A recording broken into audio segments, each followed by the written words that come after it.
문재인 대통령이 어제부터 유럽 5개국 순방에 나섰습니다. 첫 번째 방문지인 프랑스 파리에서 동포들과 간담회를 가지면서 한반도 평화를 강조했습니다. 자세한 내용 최민희 전 민주당 의원 그리고 이상일 전 새누리당 의원과 함께 얘기 나눠보겠습니다. 어서 오십시오. 안녕하십니까?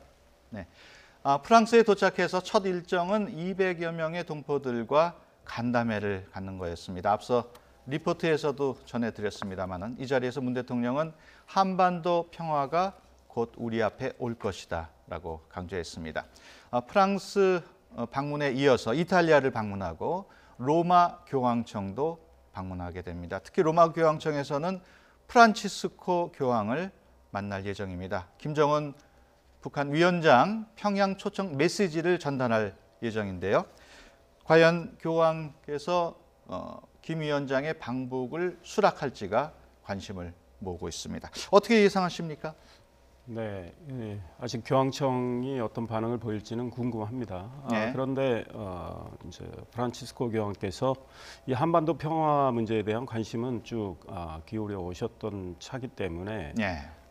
지금 만약에 북한이 비핵화 과정에서 좀 더 진정성을 보여주고 남북 관계가 좀 더 개선이 된다면 평양을 방문하실 수도 있겠다 이런 생각은 듭니다. 그런데 지금 북한에는 사제가 한 분도 안 계신 상황이고 또 교황께서 방문하신다면 북한의 인권 문제도 제기하실 가능성이 상당히 커 보이는데 그 관련해서 북한이 과연 어느 정도 진정성이나 이런 걸 보일지 이런 것들도 궁금하고 아마 당장 교황께서 가시겠다 이런 반응은 나오지는 않을 것 같고 좀 더 상황을 관망하시다가 적절한 때 입장 표명이 있지 않을까. 그리고 내년에 아마 일본도 교황 방문을 추진하고 있는 것 같아요. 그래서 이왕 가신다면 이제 일본 가셨다가 또 중국과 교황청 관계도 조금씩 개선이 되고 있기 때문에 뭐 중국도 방문하시고 그런 가운데 뭐 북한 방문 문제를 생각하지 않을까 이런 예상을 해봅니다. 최 의원께서는 어떻게 보십니까? 어쨌든 이번 대통령께서 유럽 순방하시는데 이제 프랑스 만나잖아요. 그것도 의미가 크다고 일단 생각을 합니다. 왜냐하면 안보리 상임이사국 5개국을 설득하는 것도 굉장히 중요한 일인데 미국하고 중국은 거의 직접적 한반도 평화의 당사자고 러시아도 이미 일정 부분 관심을 갖고 있습니다. 근데 이제 영국하고 프랑스도 안보리 상임이사국이니까 설득하는 게 중요하고, 근데 그 중에서 프랑스를 이번에 이제 세계 대회 가면서 먼저 방문하시는 그래서 아주 중요한 일정이라고 생각하고요. 그다음에 뭐 이상일 의원님 예측이 뭐 대체로 뭐 동의합니다. 그러나 저는 개인적으로는 교황께서 이렇게 분쟁 지역이나 갈등 지역 이런 곳에 분쟁을 해결하는 거에 관심이 많으신 분이잖아요. 그렇기 때문에 가톨릭의 마음으로 이렇게 생각해 보면 한반도가 마지막 남은 분단 국가이잖아요. 그렇기 때문에 좀 더 적극적으로 대응하시지 않을까 생각하고 기대도 해봅니다. 사실 교황께서 북한을 방문한다면 그 여파는 굉장히 클 것 같아요. 네, 그렇습니다. 일단 북한 입장에서 김정은 위원장이 직접 문재인 대통령을 통해서 초청 의사를 전달한 이유가 뭘까 이런 생각도 좀 드는데 북한이 이제 국제사회의 하나의 정상 국가로서 활동을 하고 싶다라는 그 의사 표현일 수도 있죠. 근데 그런 맥락에서 북한이 정말 북한의 그 주민들에 대한 인권 문제에 대해서 상당히 개선하는 노력을 기울여야 되는데 제가 보기에는 그건 뭐 아직 그런 노력을 기울인다라고 볼 수도 없는 상황이고 문재인 대통령께서는 영국 BBC와 인터뷰에서 북한 인권 문제를 국제적으로 압박해서 되는 건 아니다라고 하셨지만 저는 압박할 건 해야 된다고 봅니다. 왜냐하면 문재인 대통령께서 대한민국의 인권 문제에 대해서 그렇게 관심을 표명을 하시고 하시는데 북한 인권은 좀 뒤로 밀어두는 듯한 물론 전략적으로 그런 말씀하신 그런 맥락도 이해는 되는 측면이 있지만 그래도 북한 인권에 대해서 우리가 관심을 계속 기울이면서 북한 사회의 좀 변화를 우리가 촉진시킨다면 교황의 북한 방문도 훨씬 순탄해질 수 있다. 이제 이런 생각이 들기 때문에. 알겠습니다. BBC 인터뷰 말씀을 하셨는데 문 대통령은 이 BBC와의 인터뷰에서 종전선언은 시기의 문제일 뿐 반드시 될 것이다 이렇게 강조를 했습니다. 평화에 대한 공감대가 넓혀지기를 바랐었던 것 같아요. 그리고 이번에 교황 방문 등 이렇게 하시는 외교 방식이 그 다른 지도자들하고는 좀 다르신 것 같습니다. 예. 문재인 대통령께서. 근데 저는 아까 말씀하셨듯이 평화의 목표를 두었을 때 인권 문제를 어떻게 해결하는 것이 평화에 도움이 될까? 예. 이에 대한 진지한 성찰이 필요할 것 같습니다. 그리고 저 개인적으로는 북한 인권 실상이 궁금합니다. 그러니까 너무 극과 극의 주장이 이제 오고 있으니까 예. 인권 실상이 궁금하고, 그리고 과연 인권 문제를 지금 첨예한 대립의 소재로 만들어서 압박하는 것이 북한 문제를 해결하는 데 도움이 될까? 예. 아니면 대통령께서 말씀하신 대로 사실 정상 국가가 되면 저는 그 북한에 관한 정보가 전 세계에 알려진다는 게 전제되는 거잖아요. 예. 그러면 당연히 인권 실상도 드러날 테고, 지금 어떻게 보면 북한 내부에선 우리는 인권 문제라고 얘기하지만 어떻게 받아들이고 있을까, 이 부분도 되게 궁금하거든요. 예. 그래서 큰 틀에서 보면 지금 시기에선 문재인 대통령께서 제시하신 정상 국가로 보다 빨리 나가게 하는 것이 인권 문제를 해결하는 데 더 도움이 되지 않을까, 뭐 이런 식으로 네. 생각을 해보고요. 알겠습니다. 종전선언은 사실 그 비핵화가 전제되어 가는 과정의 어떤 지점에 되지 않겠습니까? 네, 알겠습니다. 문 대통령은 유럽 순방에 나서고 있습니다만 국내에서는 국회 국정감사가 진행이 되고 있습니다. 그런데 문 대통령이 귀국하기 전에 국감 전날 내놓은 발언을 놓고 지금 여야가 팽팽하게 맞서고 있습니다. 제주 강정마을 주민들의 사면 또 복권을 시사하는 듯한 발언을 했는데 자유한국당이 강하게 반발하고 있습니다. 과연 대통령의 이런 발언이 정당한 권한인가 아니면 한국당 주장대로 사법농단인가가 지금 논란이 되고 있습니다. 어떻게 보십니까? 저는 이제 대통령께서 그 지역의 여러 가지 갈등 문제나 이런 거를 해결하기 위해서 그런 말씀을 하신 거로 이해는 되지만 예. 현재 사법부에 그 사안이 올라가 있고 사법부가 재판을 진행 중인 사안입니다. 그래서 그에 대해서 뭐 사면이 대통령의 권한이긴 하지만 지금 미리 말씀하신 거는 저는 그다지 적절하지 못했다. 새로운 갈등을 또 유발하신 측면이 있다 이런 생각이 들고 예. 그 자리에서 주민들과 만나서 내가 이 갈등을 해소하기 위한 나름대로의 여러 가지 보관이 있습니다. 지켜봐 주십시오 정도로 말씀하셨다면 훨씬 좋았을 거다. 왜냐하면 사법부가 재판을 하고 있는데 그 사안에 대해서 대통령께서 뭐 이 확정 판결 끝나자마자 뭐 시기가 언제가 될지 몰라도 사면하시겠다라는 말씀을 하면 제가 만약에 판사라면 맥이 빠지는 거죠. 예. 그 다음에 어찌됐든 사법부에 대해서 이 대통령이 그 사법 권한을 침해한다라는 오해도 받을 수 있거든요. 그래서 그 말씀은 좀 지나친 거 아니었나 이런 생각합니다. 한마디로 좀 구체적으로 언급한 게 좀 문제가 아닌가 이렇게 말씀을 하셨는데 사면복권. 저는 사법농단으로 몰아붙이는 게 더 지나친 것 같습니다. 너무 네. 지나치게 하니까 뭐 이렇게 합리적인 지적을 하면 다시 생각하는데 사법농단이다 이렇게 자유한국당이 나오니까 이게 뭐지? 이렇게 되는 것 같습니다. 네. 일단 대통령께서 먼저 어떤 대책을 가지고 재판에 대해서 답을 먼저 하신 게 아니고 질의응답 과정에서 주민들의 질의에 대해서 답하신 겁니다. 예. 그리고 사실은 제주 강정기지는 여러 정권을 거치면서 복잡한 문제가 많았고 어떤 면에서 민주적 정당성이 결여된 측면이 있고 그 점이 인정된다는 것이거든요. 네. 그러면 이걸 이제 사법적으로 처리할 때 최종적으로 사면을 검토해 보겠다. 저는 뭐 검토할 수 있다고 생각이 듭니다. 그리고 사법부를 좀 믿으시면 좋겠는데 지난 정권에서 사법농단 문제가 지금까지 뭐 이렇게 큰 문제가 되고 있고 예. 저는 지금 법사위의 저 갈등이 사실은 사법농단에 대한 태도 때문에 국감에서 사법농단을 파헤쳐야 되는데 거기까지 이르는 과정의 갈등이었다고 봅니다. 그래서 사법부가 뭐 이 정도로 위축되겠습니까? 예, 알겠습니다. 일부 의원들 매너 없는 행동과 고성, 또 국감 보이콧, 소모적인 공방 올해도 여전했는데요. 먼저 화면을 보시겠습니다.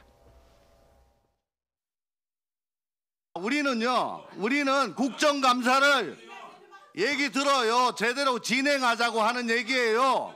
많이 좀 들어보셔요. 듣기 싫어요. 그럼 나가세요. 듣기 싫으면 나가세요. 지금 계속 국감을 진행하기가 좀 문제가 있는 것 같습니다. 정의를 선포합니다. 네, 방금 보신 것처럼 법제사법위원회, 대법원, 헌법재판소, 법무부 등 사흘 내내 국감이 지연됐습니다. 두 분 다 국회의원을 지내셨기 때문에 저런 화면을 보면 어떤 생각이 드는지. 그러니까 사실 본안 질의하기 전에 국감의 이제 본질 문제를 짚기 전에 의사진행 발언 가지고 티격태격 이제 저런 일이 있었던 거죠. 예. 뭐 여야 입장에서 입장이 좀 다르기 때문에 주장은 할 수는 있다고 보는데 그래도 국정감사는 의원들이 준비를 또 꽤 많이 하고 다룰 사안들이 많습니다. 그래서 시간도 매우 많이 필요한데 약간 지연 말단적인 걸 가지고 티격태격하면서 국회를 파행으로 몰고 갔기 때문에 뭐 여야 공의 책임이 있다고 생각하고 저런 모습들이 자꾸 이제 노정이 되면 지금 국민의 이 정치에 대한 불신이 더 커져서 좀 안타깝게 생각을 하고요. 저는 그런 생각합니다. 이 국회 있을 때도 사실은 여당 입장에서 야당이 어떤 주장을 할 때 마음에 안 들 수 있어요. 야당도 마찬가지고요. 근데 국회 본회의에서나 상임위에서 사실은 뭐 그 늘 어떤 분이 질의할 때 그 좀 방해하는 분들이 늘 뭐 거의 고정적으로 계신데 그런 것들이 좀 안타까워요. 왜냐하면 속으로 마음에 안 들더라도 일단은 그분의 말씀을 들어주는 그런 정도의 아량은 국회의원들이 가져야 되겠다. 끝까지. 어차피 그 국회의원도 국민의 대표로 선출되신 분이거든요. 그래서 속으로 뭐 좀 비판하거나 나중에 이 뭐 비웃더라도 속으로 비웃고 그분의 말씀을 반박하려면 이제 자기의 어떤 발언을 얻어서 하는 게 좋겠다니까 한 분이 말씀할 때 중간에 끼어들어서 말씀을 방해하고 하는 거는 좀 이 어른스럽지 못하다 이런 생각을 합니다. 일부에서는 저렇게 튀는 행동이 유권자들이 유권자들에게 알리는데 도움이 된다는 생각을 한다는 얘기도 있어요.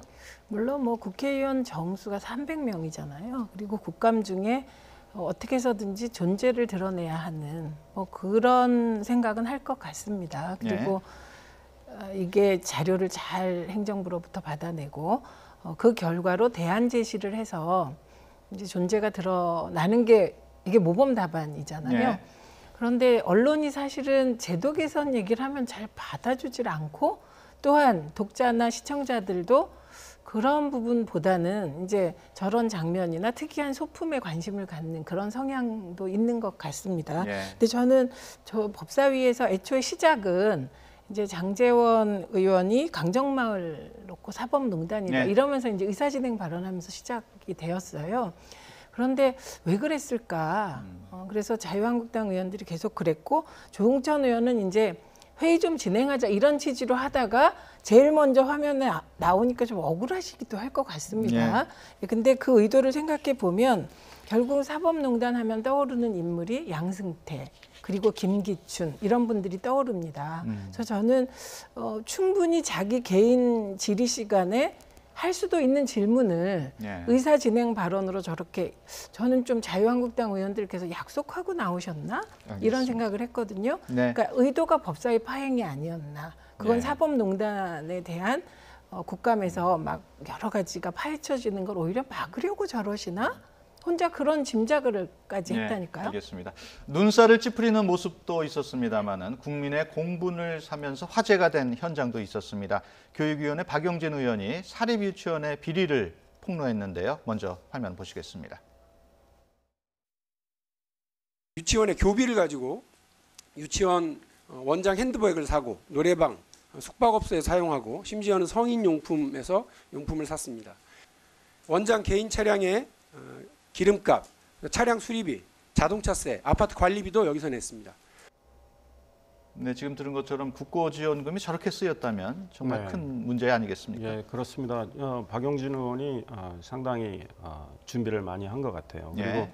저 화성의 한 유치원에 있었던 일인데 예. 정말 개탄스럽죠. 이 국민의 세금이 저렇게 한 원장의 이 사사로이 쓰는 돈으로 예. 쓰였으니까요. 근데 지금 사립유치원에서는 많은 반발이 있지만 사립유치원은 이 회계 시스템이 제대로 돼 있지를 않거든요. 그러니까 예. 국공립유치원은 다 이 회계의 투명성을 확보하기 위한 어떤 장치가 있는데 사립유치원만은 그게 없는 상황이기 때문에 저렇게 뭐 정부가 지원하는 돈, 국민의 예. 세금이 멋대로 쓰여지고 있는 거 이번에 굉장히 부각이 됐고요.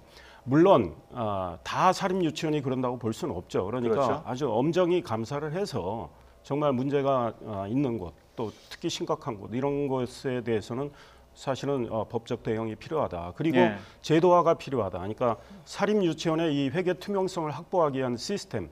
사실은 정부가 좀 올해 이거를 갖추겠다고 했는데 잘 안 했단 말이죠. 미뤄뒀다가 예. 이번에 국감 때 하여간 올해 안에 지금 구축을 하겠다는데 이 시스템을 조속히 확보를 하고 그다음에 그에 따라서 감사가 늘 이루어져야 되고요.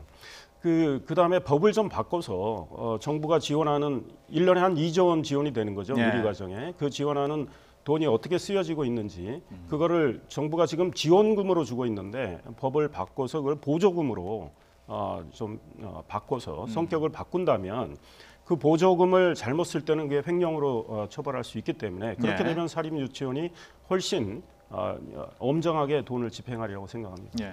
교육부에서 대학 입시만 중요하다고 대학에만 신경 쓰다가 유치원을 신경을 안 쓴 것 같아요. 신경을 안 썼다가 하면 교육부가 듣는 교육부가 좀 또 억울할 것 같긴 합니다. 근데 예. 사실 유치원 교육이 제일 중요하잖아요. 그게 바탕이 되는 거라 좀 더 큰 관심과 제도 개선 노력이 필요할 것 같습니다. 근데 예.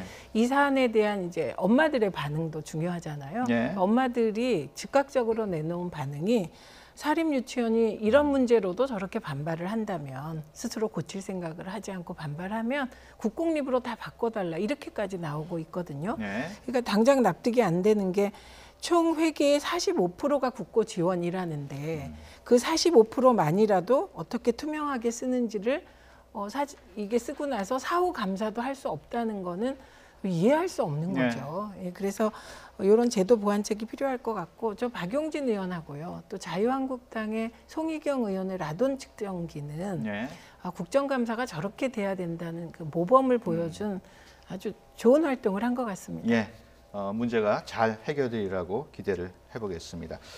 사립 유치원 비리 교육위원회 얘기인데요. 말이 나온 김에 이은혜 교육부 장관 얘기를 또 하지 않을 수가 없습니다. 국감이 시작되고 야당은 이른바 이은혜 장관 패싱에 나섰습니다. 질문을 장관한테 하지 않고 박준란 교육부 차관에게만 하는 모습인데요.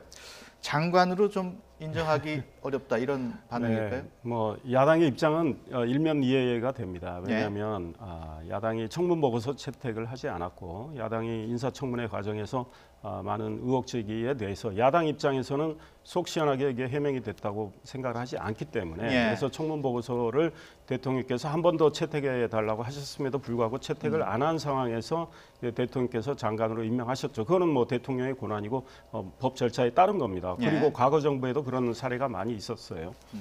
그런 맥락에서 야당이 지금 이은혜 장관에 대해서 아직도 이 장관으로서 인정할 수 없다라는 그런 걸 의사표시한 건데요. 예. 저는 좀 아쉽다고 생각합니다. 왜냐하면 제가 만약에 야당원으로서 현장에서 활동했다면 저는 이은혜 장관한테 질문을 했을 것 같아요. 왜냐? 이은혜 장관한테 오히려 기회입니다. 야당으로서 야당의 입장을 주장을 증명할 수 있는 기회가 있었어요. 왜냐하면 이은혜 장관이 사실은 교육에서 활동을 뭐 나름 열심히 하셨지만 이 교육 그 얼마나 큰 분야입니까? 거기에 대해서 이미 업무 보고나 이런 걸 제대로 받지 못한 상황이고 예.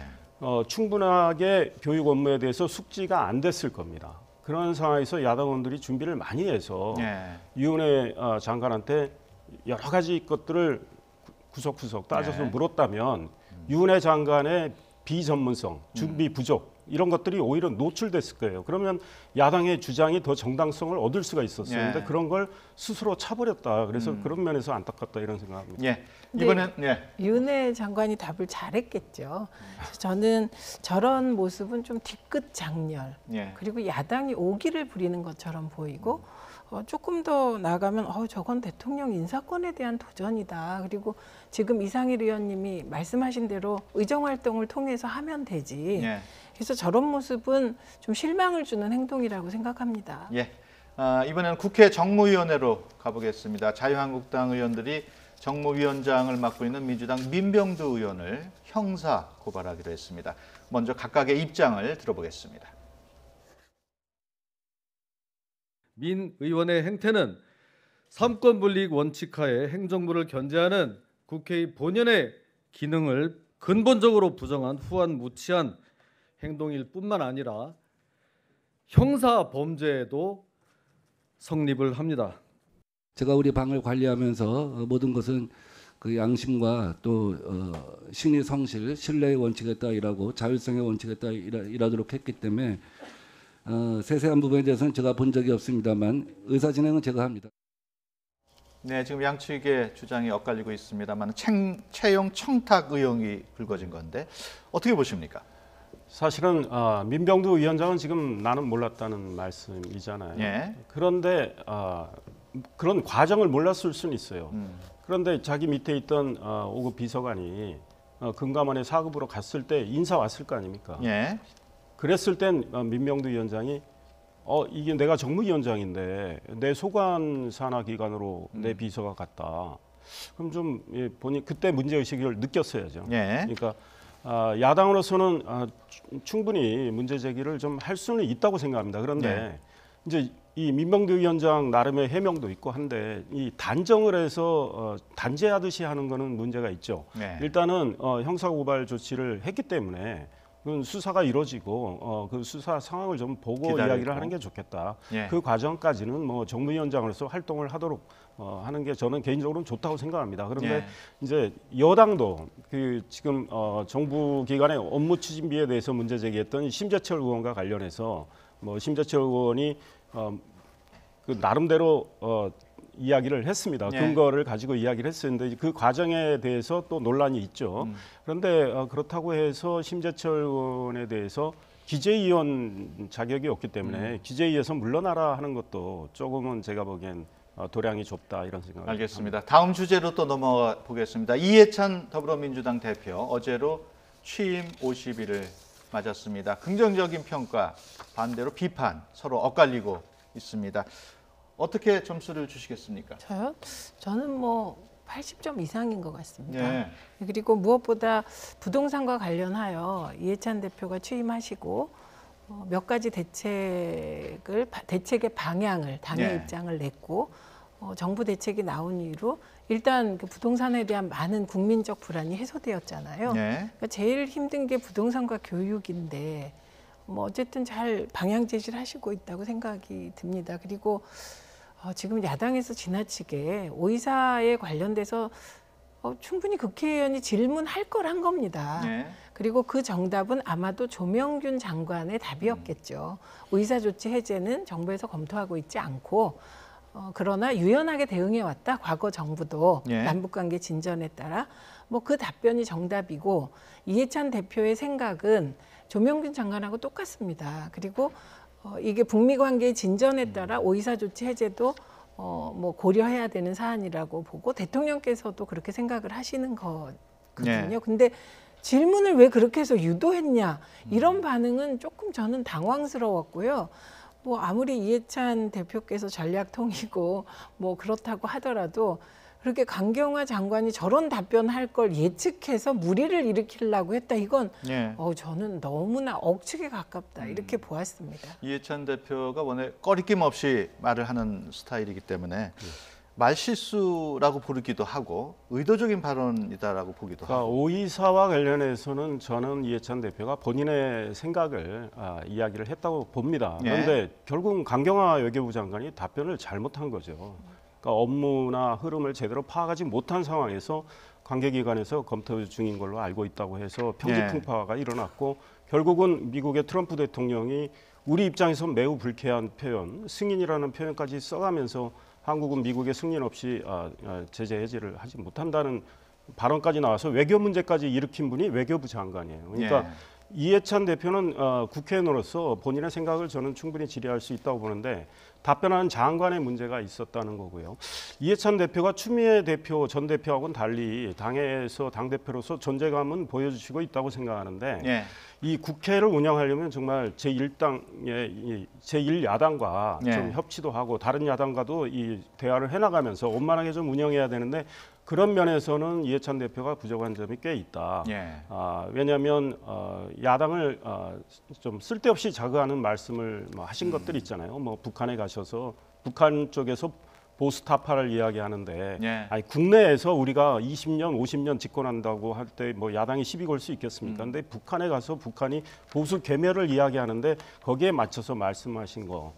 그다음에 이 경제가 지금 굉장히 어렵고 민생이 어려운데 내가 공직생활 그렇게 오래 했지만 경제는 항상 어려웠다. 이런 말씀은 사실은 서민들이나 이런 분들한테 굉장히 좀 화를 나게 하는 이런 말씀이라 여당 대표 존재감이 있기 때문에 언행은 특별히 좀 신중해 주셨으면 좋겠다. 이런 지금 시간이 거의 다 됐습니다만 끝으로 한 질문만 더 하겠습니다. 자유한국당 지금 인적 쇄신이 발등에 불입니다.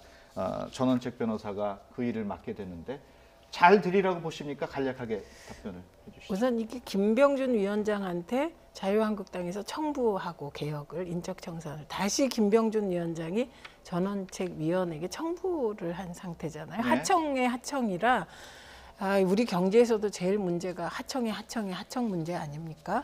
그래서 지금 어려워지고 있다고 봅니다. 저는 약간의 기대를 하고 있습니다. 왜냐하면 지금 자유한국당으로서는 나름대로 쇄신의 몸부림을 치는 건데요. 당내에서 그걸 하실 분이 없기 때문에 김병준 위원장을 모셔온 거고 김병준 위원장은 좀 노련미를 발휘한다고 봅니다. 왜냐하면 본인이 모든 일을 다 할 수 없기 때문에 외부의 어떤 의지가 강한 분, 또 알려진 분, 힘 있는 인사를 좀 힘을 빌려서 같이 쇄신 작업을 하겠다 이런 뜻인 것 같아요. 그래서 김병준 위원장은 가치의 재정립 쪽으로 주력을 하고 당의 어떤 인적 쇄신 문제는 전원책 변호사한테 맡긴 건데 결과는 예단할 수 없고 일단 기대감을 가지고 지켜보는 입장입니다. 도로 새누리당 될 것 같아요. 알겠습니다. 지금까지 최민희 전 민주당 의원 그리고 이상일 전 새누리당 의원과 함께 얘기 나눴습니다. 오늘 말씀 고맙습니다. 감사합니다.